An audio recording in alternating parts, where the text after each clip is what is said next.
जय हिंद दोस्तों, आप सभी का स्वागत है। आज की वीडियो में हम लोग बात कर रहे होंगे क्लास 9th की जो एनसीईआरटी साइंस है।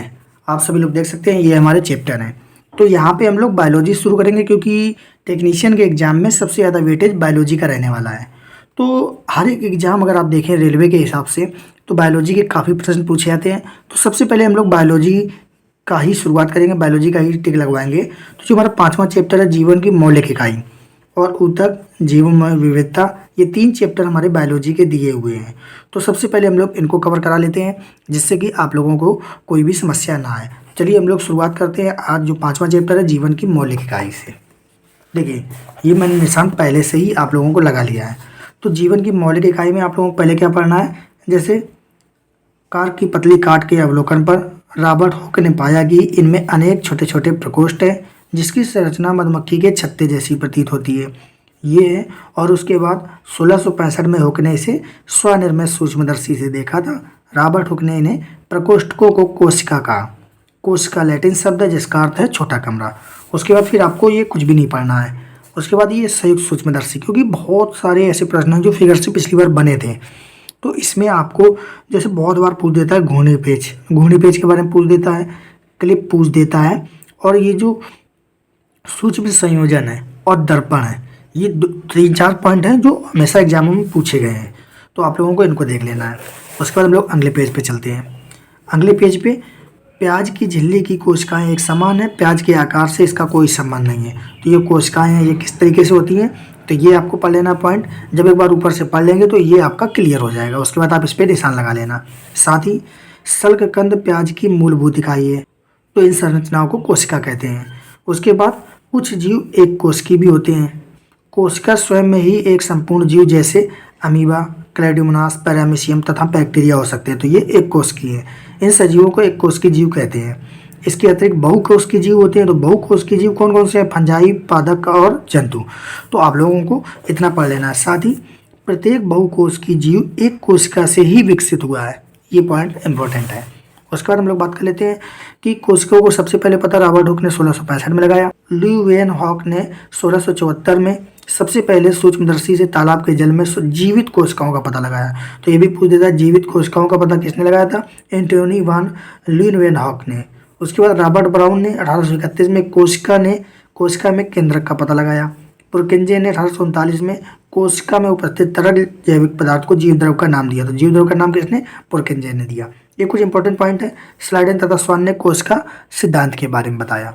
तो ये आप लोगों को तैयार कर लेना है अच्छे से। उसके बाद बात कर लेते हैं हम लोग आगे। सभी पौधे तथा जंतु कोशिकाओं से बने होते हैं और वे जीवन की मूलभूत इकाई है। और विर्चो ने कोशिका सिद्धांत को आगे बढ़ाया। तो ये इंपॉर्टेंट पॉइंट है। उसके बाद इस पेज पे कुछ भी नहीं इंपॉर्टेंट दिया हुआ है।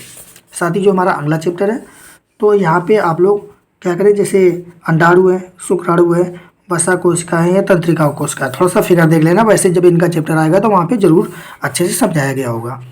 अब हम लोग देख लेते हैं। कुछ कोशिकाएं अपना आकार बदलती रहती हैं, जैसे एक कोशिकीय अमीबा। कुछ जीवों में कोशिका का आकार लगभग स्थिर रहता है और प्रत्येक प्रकार की कोशिका के लिए विशिष्ट होता है। उदाहरण के लिए तंत्रिका कोशिका। उसके बाद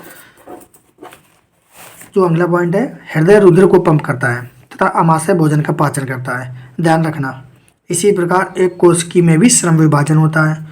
ऐसे प्रत्येक कोशिका में कुछ विशिष्ट घटक होते हैं जिन्हें कोशिकांग कहते हैं। जरूर पढ़ना है इसको। उसके बाद अगले पेज में है जिसे कोशिका कहते हैं। तो आप लोग यहाँ ऊपर से पढ़ना, ये कोशिकांग मिलकर एक मूलभूत इकाई बनाते हैं जिसे कोशिका कहते हैं। ठीक है। यह बड़ा रुचिकर है कि सभी कोशिकाओं में एक ही प्रकार के कोशिकांग होते हैं। इससे कोई फर्क नहीं पड़ता कि उसके कार्य क्या है अथवा वे किस जीव में पाई जाती है। उसके बाद कोशिकांग की ये परिभाषा है। कोशिकांग देख लेना। तो और प्रत्येक कोशिकाओं में 3 गुण दिखाई देते हैं। कौन कौन से? प्लाज्मा झिल्ली, केंद्रक और कोशिका द्रव। फिर ये इसके बारे में बताया गया है। तो ये प्लाज्मा झिल्ली भी बताई गई है। प्लाज्मा झिल्ली क्या कहती है? कोशिका की सबसे बाहरी परत है। इंपॉर्टेंट है ये, जो कोशिका के घटकों को बाहरी पर्यावरण से अलग करती है। उसके बाद कोशिका झिल्ली को वर्णात्मक पारगम्य झिल्ली भी कहते हैं। ध्यान रखना, पारगम्य झिल्ली भी इसको बोलते हैं। उसके बाद कुछ पदार्थ जैसे कार्बन डाइऑक्साइड अथवा ऑक्सीजन कोशिका झिल्ली के आर पार विसरण प्रक्रिया द्वारा आ जा सकता है। कौन सी प्रक्रिया से? विसरण से। ध्यान रखना, पदार्थों की गति उच्च सांद्रता से निम्न सांद्रता की ओर होती है। इंपॉर्टेंट है। उसके बाद उसी समय उच्च सांद्रता से निम्न सांद्रता की ओर विसरण द्वारा कोशिका से CO2 बाहर निकल जाती है। पूछ देता है CO2 किस प्रक्रिया से बाहर निकलती है, तो विसरण द्वारा। और ऑक्सीजन बाहर से कोशिका में विसरण द्वारा अंदर आती है। तो ऑक्सीजन अंदर कैसे आती है, वो विसरण द्वारा आ जाती है। ये इंपॉर्टेंट पॉइंट है, कहीं पे भी नहीं मिलेंगे आप लोगों को, तो ये आप लोगों को याद रखना है। उसके बाद ये जल परासरण विधि द्वारा कोशिका के अंदर चला जाता है। जल परासरण विधि द्वारा कोशिका के अंदर चला जाएगा। ऐसे विलयन को अल्प परासरण दाबी विलयन कहते हैं। जरूर इंपॉर्टेंट है। उसके बाद ये कोशिका फूलने लगेगी। क्यों कोशिका फूलने लगेगी, आप लोग जब यहाँ ऊपर से डिटेल पढ़ेंगे। कोशिका के अंदर जाने वाले जल की मात्रा कोशिका से बाहर जाने वाले जल की मात्रा से अधिक होगी। इस प्रकार शुद्ध परिणाम यह होगा कि जल कोशिका के अंदर गया, इससे कोशिका फूलने लगेगी। उसके बाद समपराशरी विलयन कहते हैं, मतलब ये आपको पैराग्राफ पढ़ना है। फिर उसके बाद इसलिए कोशिका के माप में कोई परिवर्तन नहीं आएगा, ये पूरा पैराग्राफ पढ़ना है। उसके बाद विलयन को अति परासरण दाबी विलयन कहते हैं, पूरा पैराग्राफ पढ़ना है। और इस पैराग्राफ को पढ़ लेना, इससे आपको पता चल जाएगा कोशिका क्यों सुखड़ जाएगी। परासरण इस प्रकार विसरण की एक विशिष्ट विधि है। आप लोग ध्यान रखना, इस पेज में इतना ही पढ़ना है। मैं आपको पहले ही हर एक चीज़ क्लियर कर दे रहा हूँ।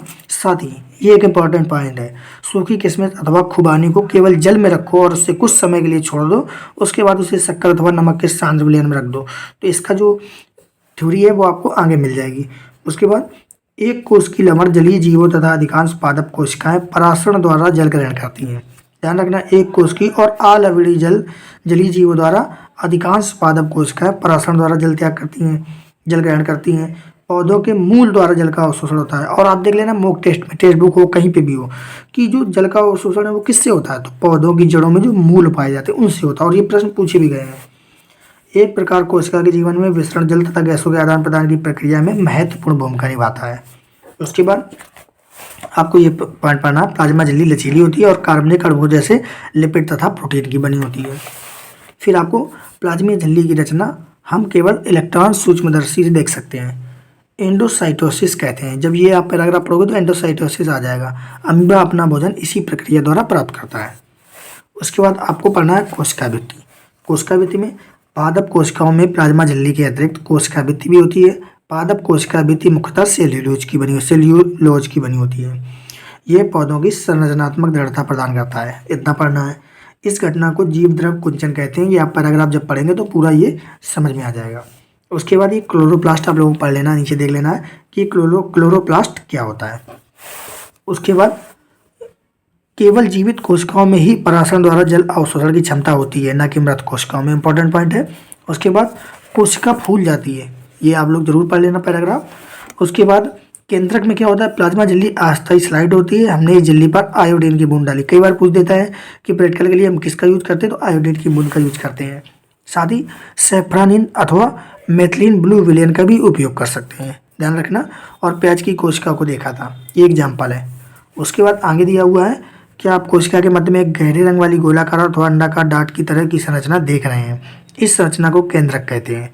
उसके बाद केंद्रक के चारों दोहरे परत की एक झिल्ली होती है जिसे केंद्रक झिल्ली कहते हैं। बहुत इंपॉर्टेंट है। उसके बाद आप लोगों को ये पूरा का पूरा पैराग्राफ पढ़ना है। आप लोग देख सकते हैं मैंने पहले से ही टिक किया हुआ है। केंद्रक में क्रोमोसोम होते हैं जो कोशिका विभाजन के समय छड़ाकार दिखाई देते हैं। ये कुछ इंपॉर्टेंट है जहाँ पे टिक लगा हुआ है, लेकिन पढ़ना आपको पूरा है। डीएनए के क्रियात्मक खंड को जीन कहते हैं, यही इकाई है डीएनए की। उसके बाद डीएनए क्रोमेटिन पदार्थ के आगे आप लोगों को दिया गया है रूप में विद्यमान रहता है। तो ये आपको पूरा पैराग्राफ पढ़ लेना है। उसके बाद एक कोश के जनन में केंद्रक महत्वपूर्ण भूमिका निभाता है, इंपॉर्टेंट है। फिर आपको ये पूरा का पूरा पैराग्राफ पढ़ना है। इस पैराग्राफ को नहीं छोड़ना है। यूकैरियोटिक किसे कहते हैं, बहुत बार पूछा गया एग्जाम में, आप देख लेना। उसके बाद क्लोरोफिल प्लास्टिड में होता है, आप लोग इस पॉइंट को याद रखना। फिर हम लोग देख लेते हैं कोशिका द्रव। कोशिका द्रव में आप लोगों को मैंने निशान लगा दिया, ये पढ़ लेना। मनुष्य के गाल की कोशिकाओं की स्लाइड को देखा और कोशिका में एक बड़ा क्षेत्र दिखा। तो ये पूरा का पूरा आप लोग देख सकते हैं रेड पेन से निशान लगा हुआ है। अंगक इंपॉर्टेंट है। तो कोशिका द्रव तथा केंद्रक दोनों को मिलाकर जीव द्रव कहते हैं, बहुत इंपॉर्टेंट पॉइंट है। उसके बाद आप लोग वास्तविक केंद्रक, साथ ही ये नीचे वाला जो पूरा का पूरा पैराग्राफ है इसको भी कंप्लीट कर लेना है। अब उसके बाद बात कर लेते हैं प्रोकैरियोटिक यूकैरियोटिक में। पहला पॉइंट इंपॉर्टेंट है, उसके बाद तीसरा पॉइंट इंपॉर्टेंट है। अब बात कर लेते हैं कोशिका अंगक। प्रत्येक कोशिका के चारों ओर अपनी झिल्ली होती है। बहुकोशिकीय जीवों की कोशिकाएं भी शामिल होती हैं। ये जब आप पूरा पढ़ोगे तो आपको क्लियर हो जाएगा। साथ ही उसके बाद ये छोड़ देना है। यहाँ से आपको पढ़ना है यूकैरियोटिक कोशिकाओं का ऐसा गुण होता है जो उन्हें प्रोकैरियोटिक कोशिकाओं से अलग करता है। इनमें से कुछ अंगक केवल इलेक्ट्रॉन सूक्ष्मदर्शी से ही देखे जा सकते हैं। उसके बाद ये पूरा पैराग्राफ पढ़ लेना, तो ये निर्णायक कार्य करते हैं, इसीलिए मैंने ऐसी जगह निशान लगाया है कि आप ऊपर का पूरा कंप्लीट कर लो। उसके बाद अंतःपदवीय जालिका, अब इसमें क्या करता है, ये पूरा आयताकार थैलों की तरह दिखाई देता है। अंतःपदवीय जालिका की रचना भी प्लाज्मा झिल्ली के समरूप होती है। चिकनी अंतःद्रवीय जालिका सूक्ष्मदर्शी से देखने पर खुरदरी दिखाई देती है, क्योंकि इस पर राइबोसोम लगे होते हैं। तो खुरदरी जो दिखाई देती है उसमें राइबोसोम होते हैं, और राइबोसोम क्या करता है, प्रोटीन संश्लेषित होता है।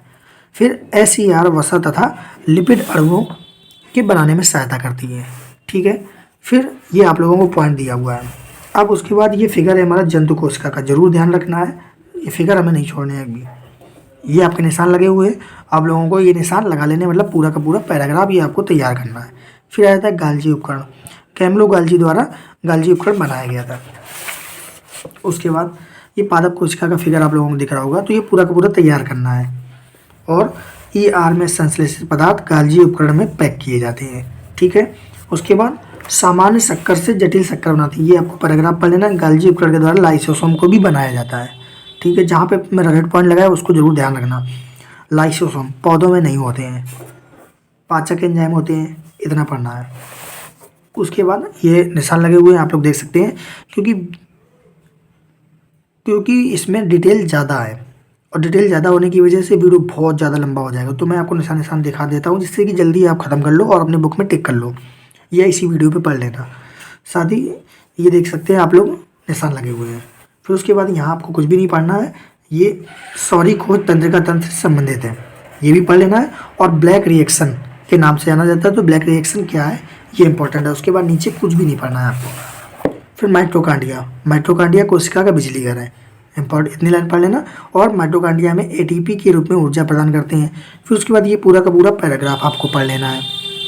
अब उसके बाद प्लास्टिड क्या होते हैं, ये क्रोमोप्लास्ट तथा ल्यूकोप्लास्ट श्वेत तथा रंगीन प्लास्टिड, जिस क्रोमोप्लास्ट में क्लोरोफिल वर्णक होता है उसे क्लोरोप्लास्ट कहते हैं। पौधों में क्लोरोप्लास्ट प्रकाश संश्लेषण के लिए बहुत आवश्यक है। उसके बाद आपको कुछ नहीं पढ़ना है, आप आगे आ जाइए। रसधानियाँ में पादप कोशिकाओं में रसधानियाँ बहुत बड़ी होती हैं। उसके बाद कोशिकाओं को स्फीति तथा कठोरता प्रदान करती हैं कौन, रसधानियाँ। एक कोश की जीवों में खाद्य रसधानी में उनके उपभोग के लिए खाद्य पदार्थ होते हैं, ये आपको पढ़ लेना है। फिर आपको सीधा आ जाना है कोशिका विभाजन पे। कोशिका विभाजन में ये पूरा का पूरा पैराग्राफ बहुत ही इंपॉर्टेंट है, तो ये आप लोग ध्यान रखना। और कोशिका विभाजन की प्रक्रिया जिससे अधिकतर कोशिकाएं वृद्धि हेतु विभाजित होती हैं उसे सूत्री विभाजन माइटोसिस कहते हैं। इसका इंग्लिश वर्जन भी आप लोग याद रखना, क्योंकि माइटोसिस ही पूछता है एग्जाम में। उसके बाद बात कर लेते हैं हम लोग समसूत्री विभाजन, ये फिगर देख लेना। तो इस प्रक्रिया में प्रत्येक कोशिका, जिसे मात्र कोशिका भी कह सकते हैं, विभाजित होकर दो समरूप संतति कोशिकाएं बनाती हैं, इतना पढ़ लेना है। उसके बाद नई कोशिकाओं में मात्र कोशिकाओं की तुलना में गुणसूत्रों की संख्या आधी होती है, ये आपको पढ़ लेना है। अब हम आ जाते हैं कि आपने क्या सीखा, बहुत इंपॉर्टेंट है, ये पॉइंट तो जरूर पढ़ने, इस पॉइंटों को कभी भी छोड़ना नहीं है। ये देखिए पूरे के पूरे पॉइंट दिए हुए हैं, जरूर पढ़ लेना। वीडियो हमारा 14-15 मिनट का हो जाता है, इसलिए मुझे जल्दी जल्दी पढ़ाना पड़ता है, जल्दी जल्दी टिक लगवाने पड़ते हैं, टिक ही लगवा रहा हूँ, इसमें कोई समझना नहीं, रटना ही है। उसके बाद ये आप लोग देख सकते हैं, यहाँ तक बहुत इंपॉर्टेंट है, ये जो ऑनलाइनर पॉइंट है यहाँ तक। तो ये क्या आपने सीखा, सभी लोग ये मत छोड़ना धोखे से भी। उसके बाद अभ्यास से आपको कोई मतलब नहीं है, और कल हम लोग जो 6वां चैप्टर है ऊ तक इसके बारे में बात कर रहे होंगे। तो आप सभी लोग वीडियो को जरूर लाइक करें, चैनल को जरूर सब्सक्राइब करें। साथ ही आपको रेलवे में पूछे जाने वाले जो टॉपिक होते हैं, जैसे मैथ के कुछ टॉपिक हो गए, साइंस के कुछ टॉपिक हो गए, रीजनिंग के जो कुछ टॉपिक हो गए, उन टॉपिक के वीडियो आप लोगों को जल्दी मिलते रहेंगे। 5 मिनट का वीडियो होगा, 5 मिनट के वीडियो में एक पूरा का पूरा ट्रिक के साथ, कॉन्सेप्ट के साथ हर एक चीज़ क्लियर कर दी जाएगी। साथ में एक एग्जाम्पल भी आपको बता दिया जाया करेगा, जिससे कि आपकी और तैयारी होती रहेगी। हर एक एग्जाम में आपने देखे होंगे, रेलवे के जितने भी एग्जाम है, अगर कोई भी एग्जाम होता है तो जैसे मैथ के 25 प्रश्न आ रहे हैं, तो 10 से 15 ऐसे टॉपिक होते हैं जो हर एक पेपर में मिलेगा आपको। तो ये टॉपिक जरूर पढ़ना जरूरी है। तो मैंने पूरा एनालिसिस किया हुआ है, तो वो टॉपिक 5-5 मिनट की वीडियो आप लोगों को दे देंगे, जिससे कि आपकी तैयारी बेहतरीन हो जाएगी। तो हम लोग मिलते हैं फिर अगले वीडियो में। जय हिंद।